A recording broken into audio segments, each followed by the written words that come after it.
Olá!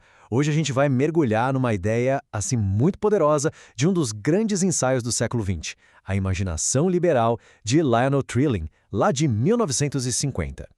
Nossa análise começa, olha só, na América do pós-guerra. O Trilling abre o livro dele com uma observação que é, para dizer o mínimo, ousada e provocadora. Ele diz o seguinte: o liberalismo não era só mais uma ideia no meio de tantas outras. Não, era praticamente a única força intelectual que tinha sobrado em pé. Só que o Trilling via um perigo escondido aí, nessa vitória que parecia total. Ele começou a se perguntar: peraí, o que acontece com uma ideia quando ela não tem mais inimigos para combater? É uma pergunta e tanto. E é justamente essa questão central que a gente vai explorar aqui. Então, o ponto de partida do Trilling é o seguinte: como o conservadorismo meio que nocauteado intelectualmente depois da guerra, o liberalismo ficou sozinho no ringue, sem um adversário de peso, sabe? Faltava aquele atrito, aquela oposição séria que força qualquer ideia a se manter afiada, a se manter rigorosa. E o medo dele era exatamente esse. Sem essa pressão constante, as ideias liberais poderiam ficar estagnadas, acomodadas. Em vez de ser um sinal de força, essa dominância toda poderia acabar gerando, na verdade, uma certa fragilidade, uma perigosa falta de autocrítica. E é isso que leva ao que o Trilling chamou de crise da simplicidade. Basicamente, o liberalismo, sem ninguém para desafiá-lo, começou a pegar atalhos, a preferir respostas fáceis, sabe? Evitando a complexidade, as contradições que, vamos combinar, fazem parte da vida real. E para entender isso melhor, tem um exemplo perfeito. Para mostrar esse perigo na prática, o Trilling busca uma figura que, à primeira vista, parece inesperada: o filósofo John Stuart Mill. A famosa crise pessoal que o Mill teve serve como uma espécie de parábola, uma história perfeita sobre os limites do racionalismo puro. Essa jornada do Mill é fascinante, porque ela resume de um jeito incrível todo o argumento do Trilling. Pensa bem, ele sai de uma crise de lógica pura e redescobre o mundo através da poesia.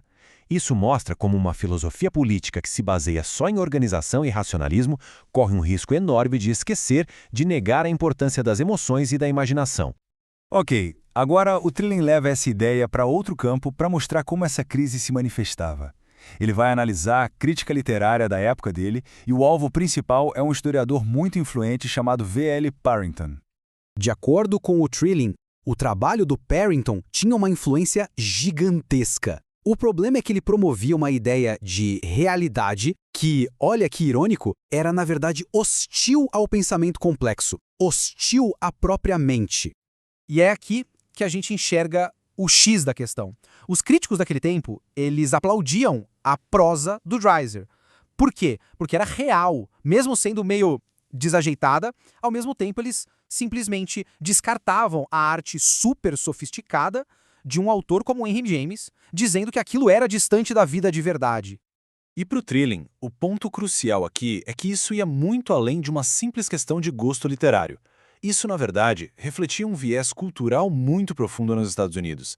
Aquela crença de que existe uma oposição, uma briga entre a realidade bruta de um lado e a mente sofisticada do outro. Certo. Então, se o liberalismo corria esse risco de ficar intelectualmente preguiçoso, simplista demais, qual seria a saída? Como revitalizar essa tradição? Bom, o Trilling propõe uma solução bem poderosa para isso. A resposta, para ele, estava em voltar a se conectar com aquilo que essa visão simplista da realidade tanto rejeitava: a imaginação. Mais especificamente, a imaginação literária. O argumento dele é que a literatura, e também as ideias da psicologia, de pensadores como Freud, por exemplo, funcionam como um corretivo, um antídoto vital. Por quê? Porque a literatura nos obriga a encarar o lado bagunçado da vida, o lado trágico, as ambiguidades morais, ou seja, exatamente aquelas partes que a política mais organizada geralmente tenta varrer para debaixo do tapete ou simplificar demais. No fim das contas, a obra do Trilling é um grande chamado à ação, uma convocação para a gente resistir à tentação, ao conforto das ideias fáceis. Ele estava convencido de que uma vida política e cultural que seja realmente saudável depende de uma mente que é flexível, que é autoconsciente e principalmente que não tem medo de encarar o que é difícil. E essa crítica do Trilling, que já tem décadas, acaba nos trazendo uma pergunta bem provocadora para os dias de hoje. Com esse mundo de informação infinita que a gente vive, será que estamos buscando mais complexidade ou estamos preferindo o conforto intelectual? No final, o apelo do Trilling por uma vida intelectual que seja mais imaginativa, mais complexa e mais autocrítica, bom, isso não é só um eco do passado, continua sendo um desafio essencial e talvez mais relevante do que nunca, mais de 70 anos depois.